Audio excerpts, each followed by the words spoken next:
angibingelela ababukeli emakhaya imizweleni media le siyazi kabaningi bayazi inkundla zokuxhumana siyathanda futhi ukuthi abantu bayilandele kakhulu bafollow basubscribe yonke indawo Instagram TikTok YouTube Mzweleni Media namhlanje ke siniphathele umfundisi uSikhakhane indoda kaNkulunkulu egcotshiwe siyazazi intshumayelo zakhe ukuthi kwabanye zengafiki ngendlela kodwa namhlanje ke into engiyifuna kakhulu kuba uSikhakhane ukuthi sazi ukuthi ngaye ubaba uSikhakhane ubani uphumaphi ngizotetela abingelela ababukeli emakhaya bingelela ababukeli egameni lenkosi Jesu Christ ngibonga kakhulu mfowethu kusalele ukufika uzokwenza le interview nginibingelela lonke ngegameni lenkosi Jesu Christ Baba uSikhakhane kunomuntu ohlele ekhaya lapha ya ozothi cha mina ngiyathanda ukwazi kabanzi ngoSikhakhane ukuthi uSikhakhane ubani uphumaphi udabuka kuphi ukhule kanjani bingelela again ababukeli bemzweleni media ubaba uSikhakhane usuka eMzimkhulu eMzimkhulu ukhulele endaweni ethi seClydesdale ubaba wami osebenza besuka la eMaritzburg osebenza dala wasathiwa Transkei osebenza Transkei wafika washada umama kaMadikizela usuka eBizana so ngabese ngikhuliswe ke mina amaXhosa abantu beside leli labomama wakwambala endaweni yaseClydesdale so ke ikhaya likababa nomama lisenda ukuthi seBisa khona eMzimkhulu but mina ngikhulele eKhaboma so ngikhulele lapho ngumuntu nje omandla kakhulu kwisport ireligion nokukholwa bekuyinto ekude ekhaya besikhoze lesheshi futhi ngazo isikhathi ngibingekho lento abantu abasendiseni bekuyindawo ukuthi imishini icontrolwayo lobandla mhlawumbe makudonate izinto zayo nokudonate izayo nokudonate iCatholic so ngasekhaya sekudonate ke Anglican so ke ngakhula lapho umfana nje o-dedicated kakhulu asesikoleni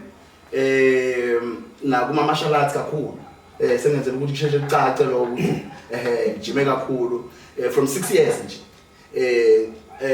bengamandla ke amantombazane kakhulu bengawakhonzile nje amantombazane baze bacabanga ubaba nje wazi wacabanga ukuthi mhlambe umuntu ongaba isitabanyana ngoba bengawakhonzanga nje kodwa ngicabanga kwaba ubizo ngoba uNkulunkulu waqala ngincane nje ungitshengisa into eyimbono ngikho nje ngitshengisa ingathi uJesu umela emkhathini engathi kunama earthquake ngisemncane nje so ngikhule kanjalo nje ngakhula ngomuntu ohloniphayo kakhulu enokhulela ekhaya decent kakhulu ekhaya nje impela strict but strict nothando so ke ngathi nje that's my background in manje ngiqala nge-background before ngize la kwaZulu ngize ngoba ngicabanga ngo-1998 sengiza kuzofunda tertiary eMaritzburg Technical College sengiphume high school yeah ngaqala lapho kuza kwaZulu la ngahlangana nensindiso khona ngisakhona impela lapho ukuthi ngifuna ukwazi ukuthi uhlangane phi ke noNkulunkulu la uthathe khona ivangeli yini yakuphendula yakwenza wakholwa ngisho nje ukuthi mina there's been always into engilandelayo sizike manje bekhale into engilandelayo ngikhumula nje ekhaya ngakwazi kwakuthiwa nginabo kuthiwa notikolosha because ongifica nje ngihleli mhlawumbe ebusuku ngihleli mhlawumbe endaweni eyihlathi nje ngekho ingane efuthi sami but ufike ngihleli nje la ngikhuluma nje yabo because mina angathi ngibona ingelo sokuba ngibona but I interact with someone yabo before ngathi ngabe ukusindiswa nami so ke as a result ngaqala nje ukwazi ukuthi uNkulunkulu lo waseBhayibhelini uyiqiniso yabo ngingashunyezwa ngamuntu kwanguleka nje lo then kuzathi ke ilanga ngifuna ngicasa full standard 5 kwabona umfana ongane wami wakuthiwa Andile amakhamba angimazi lapho lo mfana manje wavela wafika lo mfana wafika wathi sikhathi sidlala nje sidlala wafika serious ephethe New Testament wasilo mfana from today asikhuluma inhlamba asijoke namantombazane zonke lesi sizenjoy ukuzenza ngoba ngisesindisile uma ngifuna mina ukuthi ngiqhubeke ngiphile naye angisindiswe angazi naleli thembu lokusindiswa ukuthi kuyini leyo nto leyo ngithi mina ukusindiswa futhi manje ade kwamukela uJesu amaXhosa akade kwamukela inkosi uYesu uKristu ngumsindisi nomncedi wakho ubhajantiswe emanzini ayi language esingayazi sina siphuma lamabandla amadala so ke bathi wangiphanisha lo mfana ngalento ngoba sasinama game esilesiwadlalayo wathi ama game akadlala nje okunganami best friend Then kwahlala 3 days intensile nje ngingenami ngane esikolweni akade ngami nje isikhaftini kanti ngingile uqala nje uNkulunkulu alethi personal account akusuku lesithathu ngathi ayifowethu kunothi siphile kanje awungiyisele lo Jesu loyo wakho lo ngizama ukutshengisa abantu ukuthi ngesikhathi ukuholela umuntu uKristu kudinga kufanele usebenzele influence leyo nayo yeah angisho ukuthi uncisha abantu isiko kodwa mabethola isiko kwena mhlambe bangasindiswa ngoba bancisha isiko futhi use that influence ngamamukela uJesu I think I was 14 nomnyaka I was still young but ngamamukela ngasonto ndawo la ngeke isonto ekuthiwa labantu abasindisiwe kodwa I changed I changed and ngafunda iBhayibheli more but kwahamba kwa faith nje kwaba inkonzo indawo kwa faith nje ngithe kodwa wenzazi ukuthi mina ngisindisiwe mina but akho umuntu osindisiwe endaweni so ke kuthe tertiary ngo 1999 sengifunda eMaritzburg kwafika umfana isikole sesifunda sona ukuthi vocational abafana kuphela amantombazana asangena late nje labafana baqula kuyinto esikoleni ikhwaya esabisilo beSO lokuyimbumba SO baqula ke la bayathandaza mina ngike lapho ngoba ngangisengivele ngingasazazi noma ngingakhona noma ngikholwa angicela umfana kwangizwa ngicula ithele toilet ngangiculele eMaritzburg College Society athi ngiyawuza ukuthena asicula sishoda ngomfana ngathi iSO abafana babengekho ababeni wathi sishoda ngomfana ozocula ithele umculo ngiyothandayo hayi ngithi hayi ngisonge kanti angazi lo sengingena enkozweni I perform kwakwini lokhuzana esikoleni kwakune lento kuthiwa isikole sengenawo umthandazo but o invent that day then ke bese stand student isijwet mfana wasithole lo babe impress bathi hayi asicule futhi ngenye ilanga sicule futhi ngenye ilanga bayimamela service bathi asicule futhi kuzolela ngabafike bathi hey basendisiwe badla ukhizi yena omedlala ibasket ya bathi kufika ubaba Mahlaba ufika Mahlaba angazi lo baba Mahlaba mina ufike Faith Mission la idintile I think that was year 2000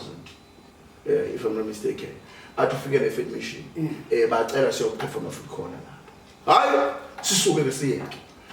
masifika ngiyahlatshelelwa ngivele ngifika ngalo ngabonakele kakhulu abantu babhukuza phansi abantu abayishwa le message yote JT ifaith achaze faith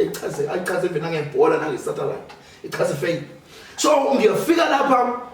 ngathi ngingena kule atmosphere ukuthi hayi lento edala engilandela ngizoyithola namhlanje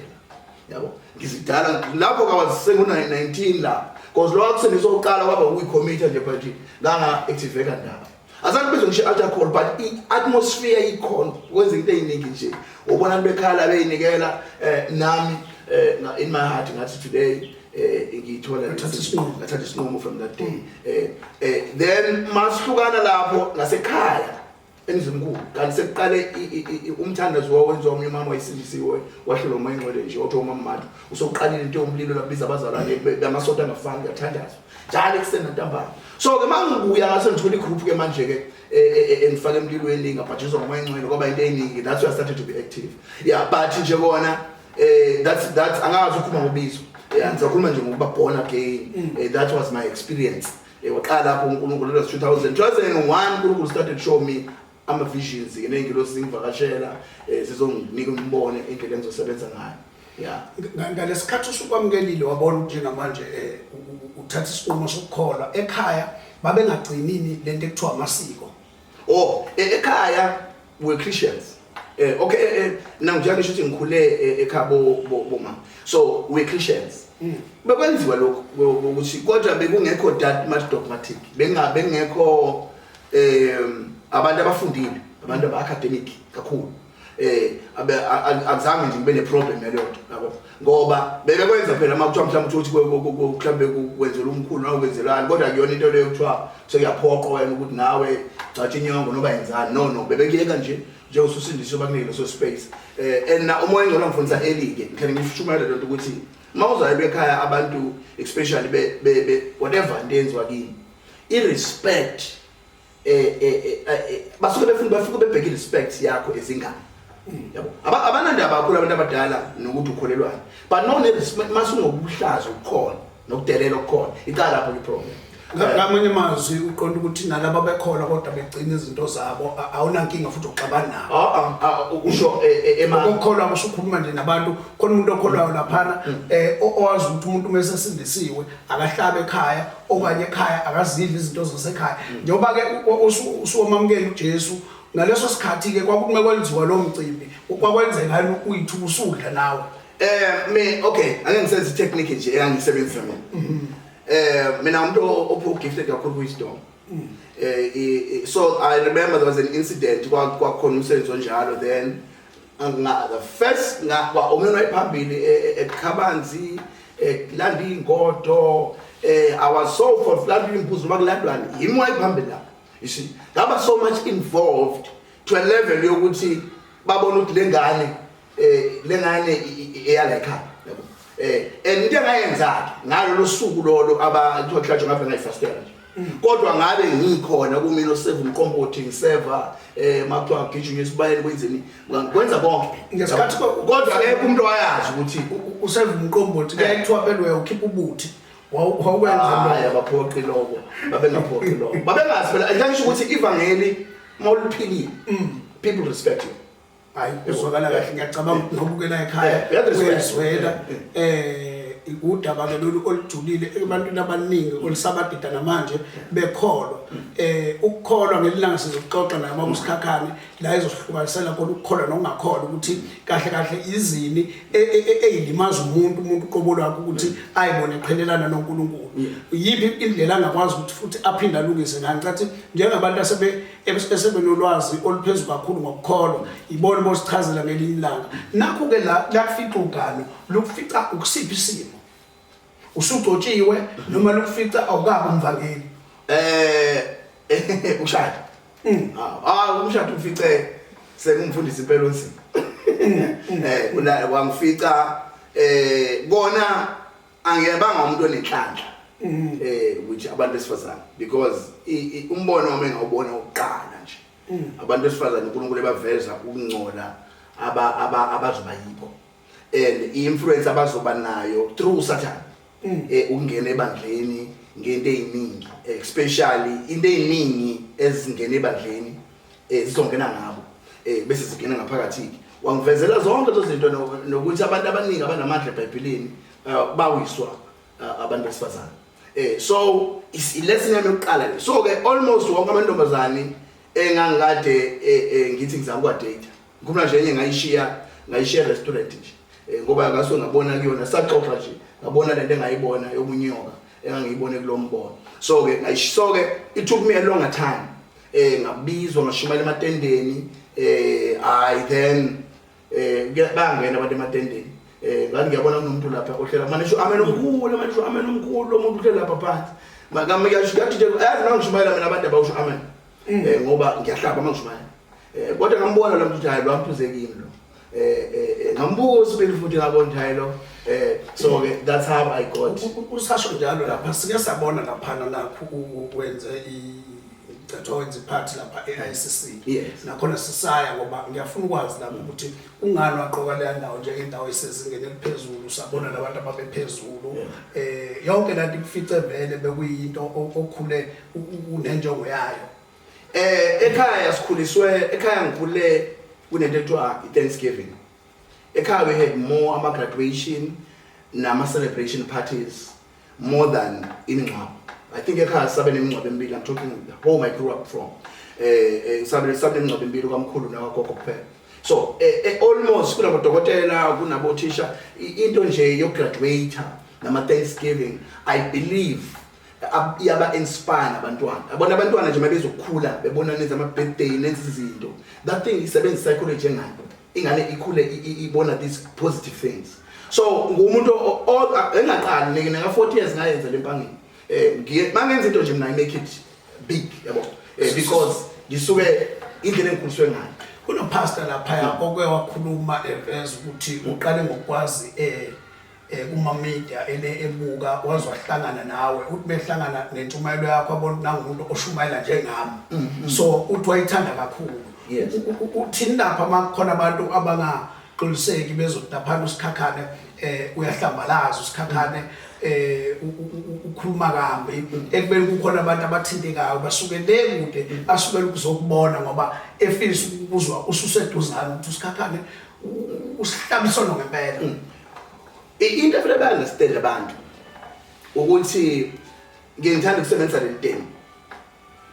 ngithi awukwazi ukutshela inja engasiyona yakho ukuthi ayikhompothe kanjani. Uyabona njengasibiziwe sibiziwe sibizwe uNkulunkulu and mayibiza uNkulunkulu ukutrainer from uzalwa ukuthi uzoba isiginci esikhala kanjani ngoba uNkulunkulu ubuka isizukulwane ezokhuluma naso. So uNkulunkulu indlela engikhuluma ngayo maba mina uyangazi wona usuyangazi ngoba sishisa nawe enyama. I'm telling you uzobatshela abantu ukuthi if okwabona umuntu onothando bambalo kwababona banje. Yabo indlela engikhuluma ngayo isithunywa noma yini igift because abantu asiphila kubona ngasesikhathi kunobumnyama obuthembo. Manje uNkulunkulu uyazi ukuthi uzokhuluma nje kalula abakuzwa yabo. So ufaka leso siphiwo sokuthi ngikhulume mina la imola ngisazizuka mina manje ngendlela abantu abanye bebekuba drugs abanye abantu inqwaba abantu abaphendulwa evangeli like they besindiswa yile ndlela engikhuluma ngayo. Ingakho umuntu othi uyahlambalaza angimnaki lokunaka lo muntu because ngiunderstand ukuthi lo muntu lona akushuthi kunento ayifihlayo. Yabona mama babumzwelemi uyisela bese ngithi mina alifuneki isele enkonzweni automatically kuwena injani leyo nto ipersonal. Yes, ipersonal because wena unayo so wena uzothi kuyahlambalaza but koma umuntu ohlezi laphana uzothi amen. Masibuyela mhlawumbe evangelini esizwe lishumayelwa obaba uNJ Sithole mhlawumbe kulokho ukukhotha nje lapha kuNJ isiphi isifundo okwasifunda kusona ezintshumayelweni zakhe. Wabusitholeke actually sikhuliswe by the same spirit mina umuntu prophetic yabo kunobaba uJoba bungayo wase Eastern Cape ekuyena raised wabusithole like in the spiritual side. The same thing now but mina ngaze ngithanda ukusithola because uNkulunkulu wangikhuza ngo2001 ngithi ngiyentende la kwathi angizochaza abazaba bangayizwa kahle but wangani yabo because iministry yami i-succession yabo wathi uNkulunkulu since bene bravery nale boldness uzozo replace leza statue so in the nation ngalendlela ukuthi azangavuna ngibeke itende saphila yabo wathi itende nje ngathi ngalithenga ngalibeka wathi ungaphumi netende because aba prophet abakwazi ukuphila baphakama amakhanda we2 same time. So I waited yabo ezenzalo bathi beshona nje the next day babe sengiphuma itende. So uyena umuntu iningi into abezisho uNkulunkulu aseyishilo kumina ayizisho lapha ngizizwe mina ukuthi ukhona istatement azasho wathi uNkulunkulu emva kwalokho uzovusa abantu abashuma lokungcwele wayesetshele mina uNkulunkulu wakho ukuthi my hamba njengayena obekade kakhulukazi ene-impartation ministry wathi ungaspecialize nge-impartation ministry because abantu baningi manje babadala ngogcoba impacted wena against isono wena uprofete izono ze nation wena urebuke yabo. So I'm connected direct we must understand that succession yento zokulandelana kwabantu ababiziwe. So it's one man in the nation engasho ngiya respect yeah because usithole bekwazi ukuthi even when enamanye ama ministries yabo ubekwazi ukuthi I compromise into yokududumile athuka isono public and mabe yaqaphela usithole is one ufana mina ngimenya esontweni usithole bengamenye manje esontweni bonke uzuka very rare usithole uzothumenya because bebesaba lento ukuthi uzokukhombisa izinto ezila aba so ke nginalo ministry ke mina wangibiza nje ungibiza nje esontweni lakho ngivele kube yi-TV yabo ngivele ngibone yonke into ngibone ukuthi inkosi zakho ngiabuse kanjani ngibone yonke into ukuthi uyajola ngibone yonke into ayenzayo yabo so abantu ke kulezi kwesiphila kuzona ba sensitive yabo so babusithole ngirespect ngaloko ukuthi ube umprofeti of the nation so iBritain ngasho ukuthi ngithathe kuye spiritual siphindise lapha sesakubona lapha enkonzweni lawo sesitadium khona la washumela khona ivangeli bafundisa ubatshela ukuthi hayi uthi asibone ukuthi nikhulisa izingane ezincane nje kelale nazo zonke lezo izinto osuke ngempela uyihlaba ngoba kuyisono osibonile noma ingoba usukwazi ukuthi vele bayenza ukube njalo nakulabo bafundisi sa shumela ivangeli bedawula utshwala. Into eyiningi mina angizazi ngokutshela abantu. Yabo njenga nje mina into eyenziwa ku social media, you cannot believe ku social media mina ngangena ngoba ngithuka abantu lapha khona umuntu ofaka ivideo yami ku group ebefundisa ku Facebook. Kunabefundisa ngimamention amagama. Ngoba mina ngangishumayela ngingazi ngizokwaziwa. Bengenawo nje le ngqondo ngithi mina ngikhuzela isono nje. Kanti khona umuntu ofuna ukuthatha ama video ami siwafaka egroupini lapha vele nje ungathi ngena nje egroupini so millions of views sekuyinto. So bafuna abafundisi hayi labe ngangibiza amagama axolisa bona ngabatshathe emadoda mina ngingazi ukuthi ngangibona ikude le ngitshathe nje into engenzeni izweni ukuyizwa leyo wona senizwile ngiyaxolisa kodwa intshumayelo yaqondana ngani ngangisibonelo nje ukuthi ningafani nalo yabo so konke ngikhumbula yazi ukhona unkulumo lapho ngiyakhumbula ngangikhuluma nobaba uNcabo uthi ubaboyi usikhakhane ngiqala ukwazi uthi ubaboyi yabona umfundisi lo uzombona manje kwakwangithuka lo mfundisi wathi hey ayike into engikhuluma la wangu uculela inyanga yini lo uculela inyanga uthi hey uthi ngaya kuye kanti mina hey akumina lo usigwini uthi kodwa esengibhadazini kodwa into engiyithanda kakhulu ukuthi wakholela kakhulu wena futhi nokukhonza wakhombisa umoya ukuthi cha ekukhonzeni wonke ama-artist engiwabona esondele kuwena ngiyakhumbula nenoJombeze nikele khipha umnikelo wakhe esikhundleni wena umkhokhela ngesaba so konke lokho nenkulumo ke zayikhulunywa khona lapha yangizwa ukuthi kunabantu abaphilayo abaphila ngenxa yakho phela kwenyanga uyabazi kufanele ubanike lokho ubanika kona bebonga nokukhulu lokho kangithusa kakhulu ke ila usuthola indondo ke yaseJapan indondo kaKarate ekwakufanele nawe beindlela ebheke eJapan ayilanga nje yabona umfundisi manje ithini lento kanti kaKarate kodwa ngala ivangeli limile lithi umuntu akabi no mina ngiphila umuntu yabona bangaphila nami ungazi udideke ukuthi hey mina yazi eScott ngafike ngahlala emzulu nomzalwane kwaphenduka izinkabi namagensa nezigebengu mhlawumbe ezilabo 100 because mina mangihleli nabantu laba ekuthiwa bayigebengu nabantu abangcolile nabantu abanjani ngiyaphila mina angeke ngifundise mina ngiyibona umuntu edideka nje usikhathi ngifundise mina angeke ngifundise yabo nginesiphiwo sokuvangela kodwa imvangi impilo yami kakhulu ibantu abantu abahluphekayo nje kuphela unengane eningi bengifundisa la ezikolweni ngiyayiphilela nje nabantu so yonke into emhlabeni engiyenjoyayo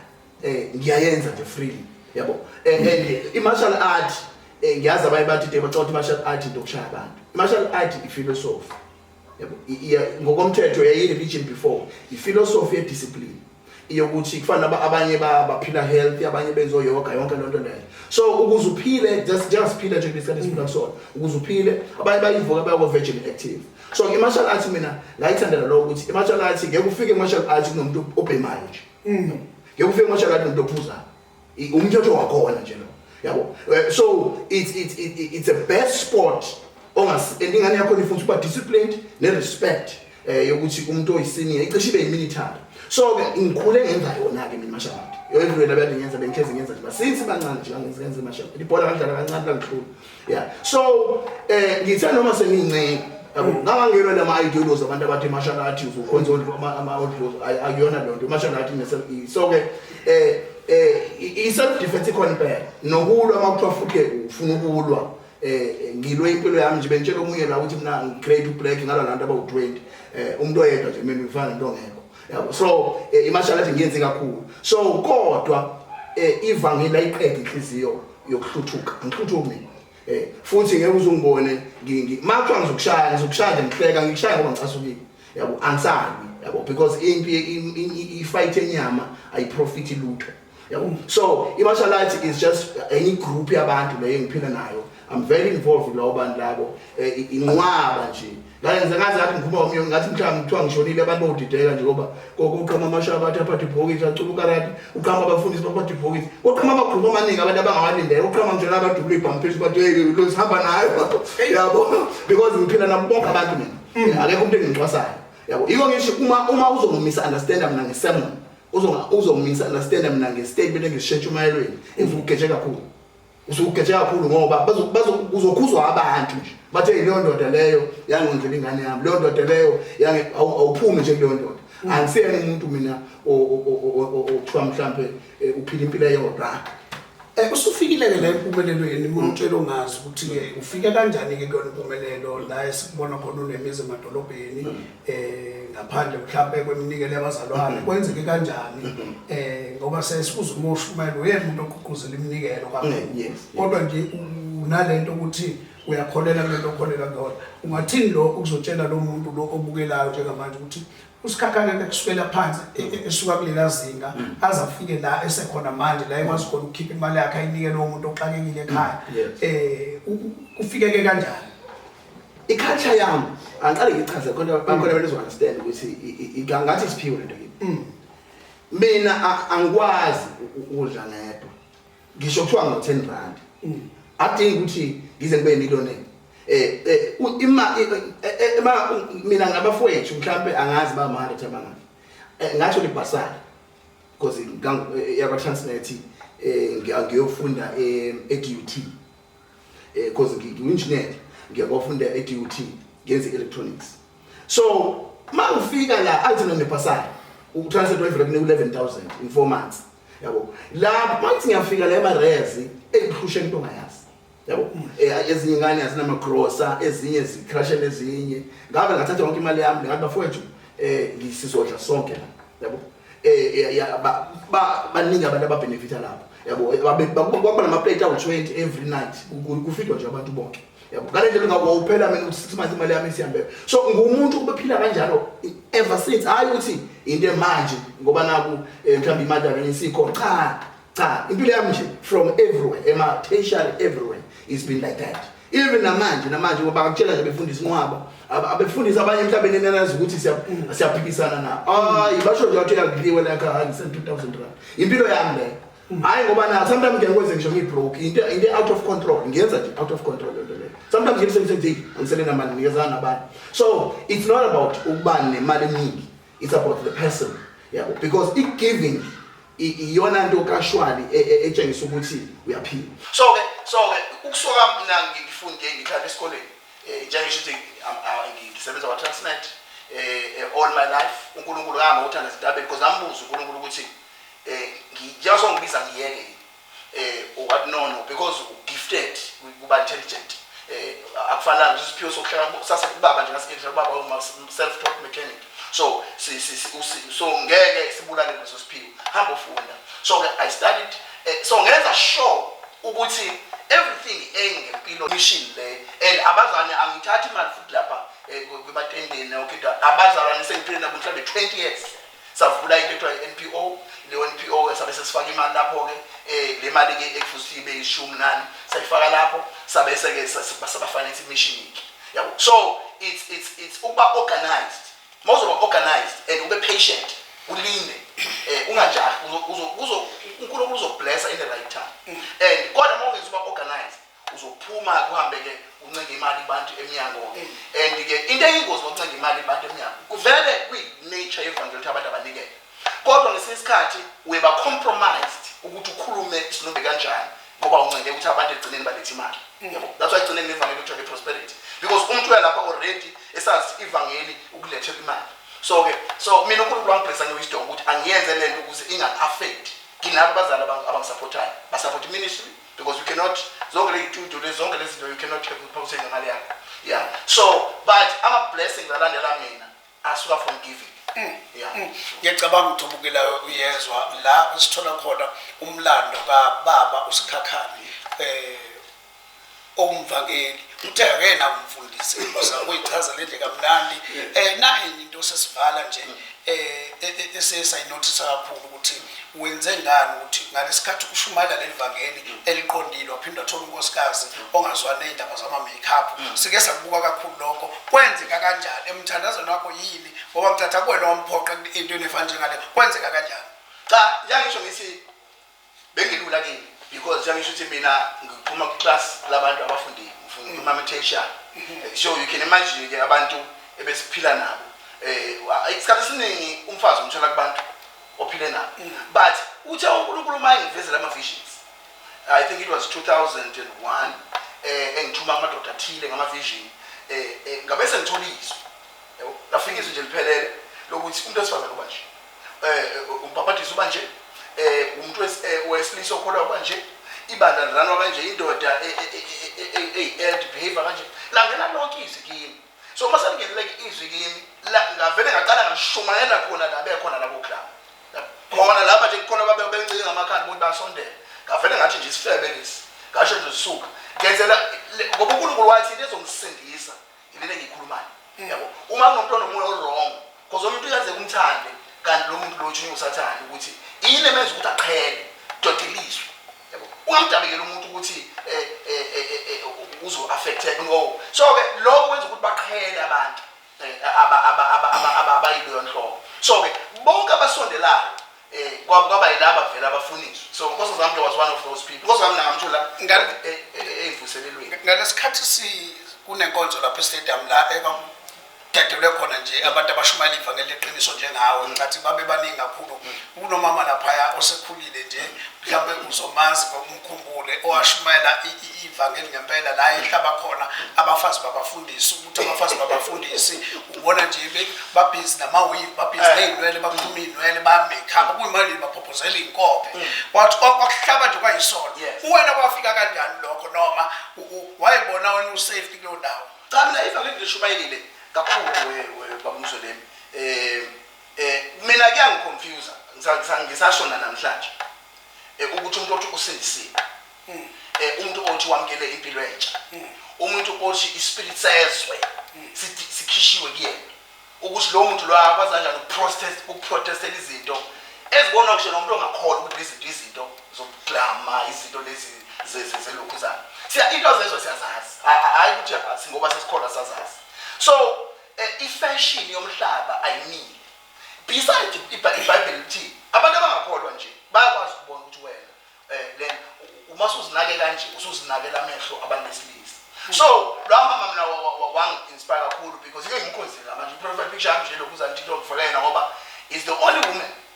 okwazi ukule status esesokwazi kanje abantu besifazane abashumayelayo okwazi ukuyimela leyo and iba namandla into uma uzosho another female because mina baqhamuka bathi no we shop because umuntu wesilisa I understand ama pressures ukuthi mase kuthiwa mina ngedwa lapha nemoli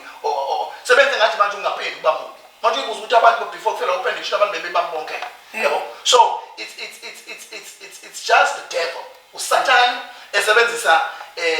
abantu beprotestela into abazi kahle amhlophe ukuthi it's wrong it's not to judge ukuthi uqoye kanjani asijudge ngalokho asijudge sijudge ngokuthi uthe usindisiwe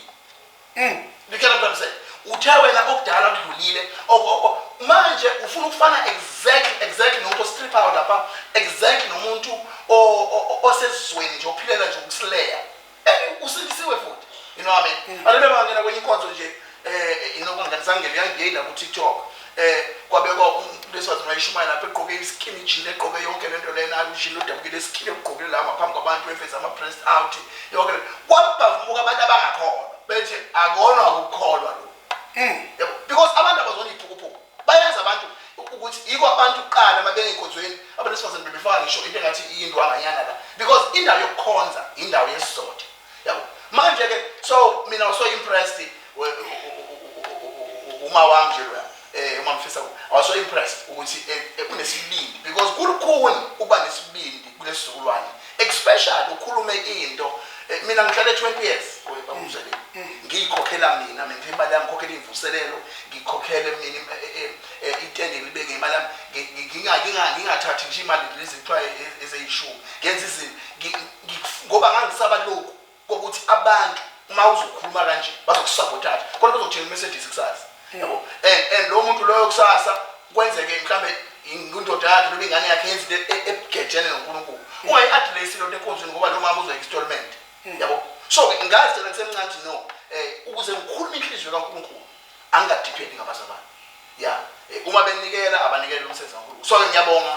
uphamisa leyo ndawo mama hayi sibonga kakhulu siyabonga kakhulu nje konke incazelo ngicabanga ukuthi nomuntu obukelayo lapha sikhona isifundo asitholayo ey'nkulumeni zonke esizwayo la umvangeli uSikhakhane ayibekayo ikakhulukazi ke uzothola umunye lapha baba uSikhakhane thina siyakholwa impela kodwa ukuthi uNkulunkulu akabheki ngaphandle ubheki ngaphakathi aze afanekise nencwadi ethi unjenge yini lento leyigwebu lensipho bayathanda ukuvika ngalela vesi kulokho mhlawumbe ithini into kuleyo ndawana leyo yabona uNkulunkulu izwi lele elisebhayibhelini ayekho uNkulunkulu esimaziyo ngaphandle kwalokho eBhayibhelini noma wena uhlangana nonkosi ningi izinto ezingaba uNkulunkulu ezingafiki yabo ningi moya engiza la engafike kweni isiveze uNkulunkulu lize iBhayibheli kwa usathane naye futhi uphinda futhi nazo izingelo sokukhanya so the only reason sikholwa iBhayibheli ukuze sikwazi ukuhlukanisa imoya yabo because uzothi uNkulunkulu angithi yabona ngikhuluma mina manje kungenzeka ngekulala izitshumelo zami uthola ukuthi ngikade ngithi abantu besifazana abayisikhombisa ngibese inqondo yami mase ngilala ivideo ngithi abantu besifazana aba-2 ngize ngicasa ukuthi hawu ngesikhathi ngikhuluma ngo-Elijah kodwa ilimi engisho ngithi uJohn the Baptist kodwa ngikhuluma ngo-Elijah so umuntu subject ukuthi uyalenza iphutha verbally psychologically otherwise so that's why uNkulunkulu wasithanda lencwadi ukuze makwenzeka ibe umahluleli wethu uNkulunkulu uzokwenza umsebenzi wena kodwa kufanele kuvume izwi yabona ngize ngithi mina kunomfana nje wafika esikhabeni ngishumayela okay ngashumayela wathi sikhakha nginalo moya ngihluka kodwa izwi nje ulichaze namhlanje ngizwile ukuthi kurong ngiyakuvuma lokho mfowethu ngiyahlambuluka mfowethu ukuthi bengiphila impilo enjeni ngathi ke mfowethu ke awuzuyiyekela uNkulunkulu eziqhubeka ukukhonza uzoba uzukuthobele izwi uzobuyelisa leyo ngempela umfana wahamba lento bese nje bendiphumile so asibakhipha abantu izinto kodwa umuntu ogonozela izwi ogonozela istatement lo muntu ngeke azabe helped because lo muntu ugonozela the manje iBhayibheli ku-wrong ukuphuza utshwala no muntu addicted lapho ithi amen yabo musu ukudefenda ususulwa nezwi ithi amen ngicela usizo uNkulunkulu sikhathi ngicela ngikhulekise bafisho ngibophekile uqhubeka uyiphuza utshwala bakho kodwa uhambe uqhubeka ukhonze enkonzweni usondele uNkulunkulu uworship ufellowship because awulu nitshumayele eyona medicine one day will be delivered asisho abantu abasukumele bona bayekele yona because nathi siyekelana izinto kodwa sayivuma ilokhuzana manje isuku lesiphila kusona nangabizwa amalekezi lesibesa ngizele stadium lapha agcwala lapha ehole egcwala bengibizele ijumelo zami lezi babuza ukuthi khakha ngithatha apha lento yokuthi umuntu esisolana naye ku-wrong ngasukuma no-1 Corinthians ngawuvula ngani maqodo ukuvula bathi kusuka manje asingasavula ivesi yabo bathi bona ngabona lapho ukuthi abantu uma bengafuni ukuzwizwi ngeke basizakala because yizwi oconvictwa yilo yizwi okutshaleka imbewu ngalo wena uyavuma nje ukuthi ngena Nkosi kimi then uzobona as ulandela programs yasekonzweni ithiwe so bonke labantu abazizwa bethanda ifreshini bethi abangayeki abavumizwe bangalukolozela izwi then ke okunye kuzozakalela yeah kezwakala imnandi kakhulu siyathanda ukuthi ngelinye ilanga siyoqhubeka yona ke iyadida le ukuthi abantu ngempela athi umuntu uNkulunkulu ubheka ingaphakathi ngiyakhumbula lapha ekhuluma noAnaniya uthi uNkulunkulu Ananiya ngenxa yengaphandle lakho bengingenza ukuthi abantu bakumise ngoNkulunkulu kodwa ngenxa ngaphandle lakho libi yabona usambe lapho uJohn the Baptist uJohn the Baptist wayesize prophet emsulwa nesonke uJohn the Baptist wathi ethi abantu abazobhajathisa kwadilika nabasadusi kwadilika nabaFarisi kwadilika abantu abazithi impilo yabo ayiqondile wathi bona nicabanga ukuthi ngizo-expectulaka la uNkulunkulu nina ninje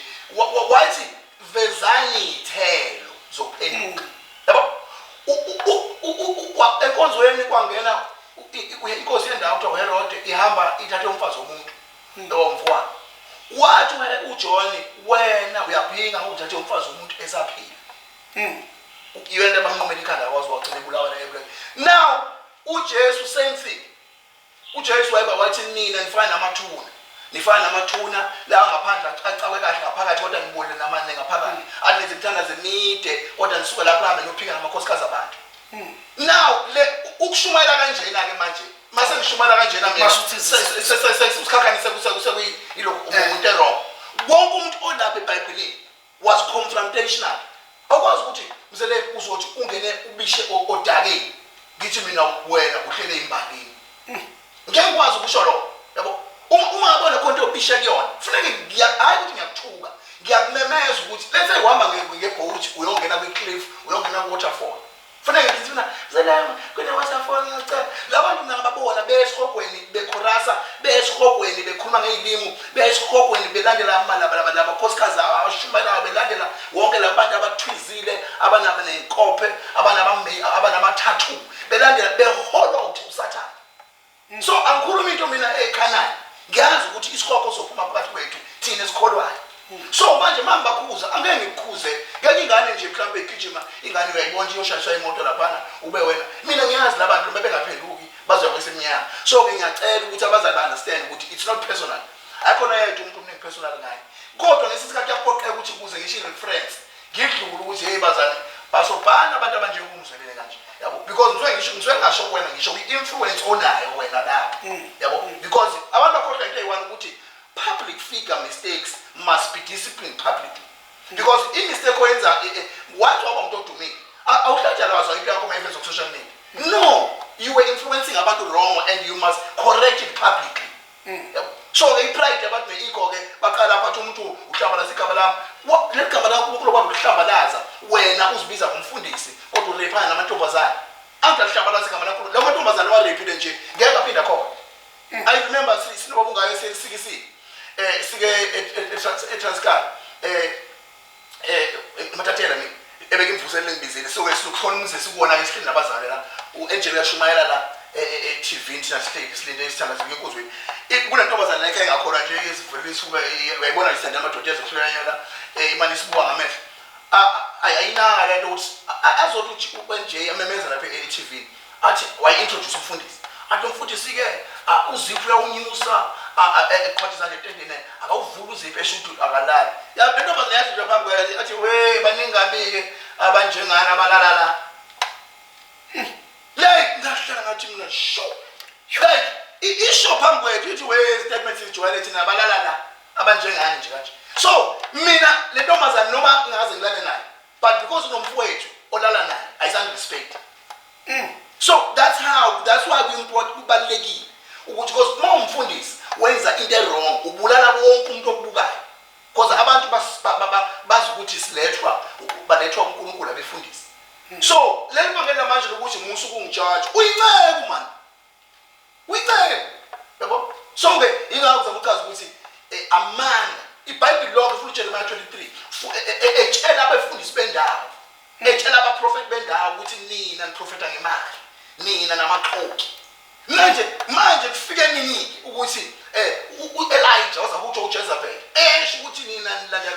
izono zesizwe eziveza kanje uqale nini manje ukuthi sibe nevangeli nje lapho kufanele sincetheze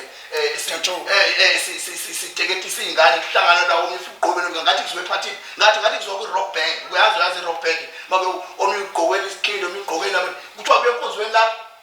omike ukufika lebhabhalaza lakhe la izolo lapho omunye ufika nentomba akuhlobonga naye sehlale nayo iminyaka ewu10 akashada lentomba akabuza ukuthi akashada ngani ngayo omunye uyazalisa bayonke bezela bazothola le grace kuba igrace umphelo oze kuphele 50 years azahafe engazashintsha eshinyaza le grace eqoqa imali kuyena